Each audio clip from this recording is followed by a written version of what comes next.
addisan miti waggaa sadii utuu qiddaaseen qaddasin akkamtaan ajennee egaa hundeeffame rakkachaa turre ilaala achi immoo waaqayyo amma kunoo guyyi torban sadii akkana walitti taasisnee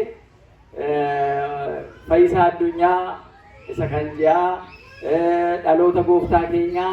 cuuphamuu gooftaa keenyaatii fi akkana sirna akkanaatiin waaqa galateeffannee waaqaaf galanna ta'u ammallee ililleef gammachuudhaan isa galateeffatu maqaan isaa ulfaatu baay'ee namatti tola baay'ee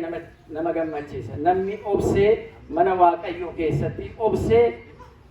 akkuma uummanni keenya jedhu obsaan maal dhuga jedhan aannan amma immoo obsaan kunoo waan akkanaa aannan isa foonii kan goromsaa isa caadhu sana dhugne jechuudha galanni waaqaaf haa ta'u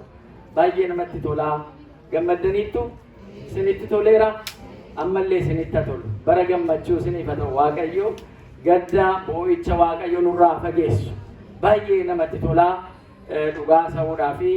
luba keenya luba takastas waaqayyo bara tajaajila isaanii eebbisu taabonni tagaaroo akka jiruuni achi jara biratti walitti gaafata taskaala isaaniitti paappaasiin isaanii achumatti jiru qeessota baay'eetu achi jira kaleessa galgala na waamanii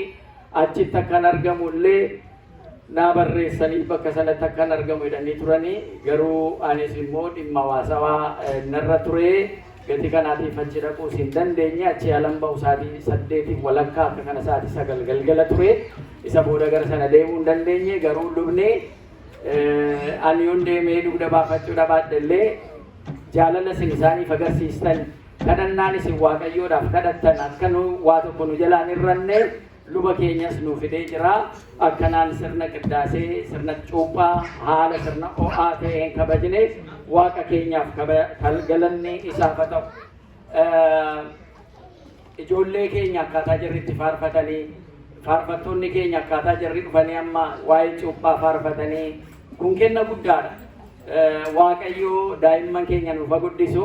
faarfattoota keenya umurii tajaajila isaanii nuuf dheeressu obboleessa keenya Dr. Lalisaa sa'aatiitti gabaabbatee malee iccitiin cuuphaa akkuma inni mata duree irratti kaase ajaa'ibaa ture waaqayyo bara tajaajila isaaf haa eebbisu mootummaa waaqayyoo isa dhaalchisu egaa obbo Ashabbir irraa waan nuun jettu yoo jiraatte sittin iyyuu achi qabaa isaan dura garuu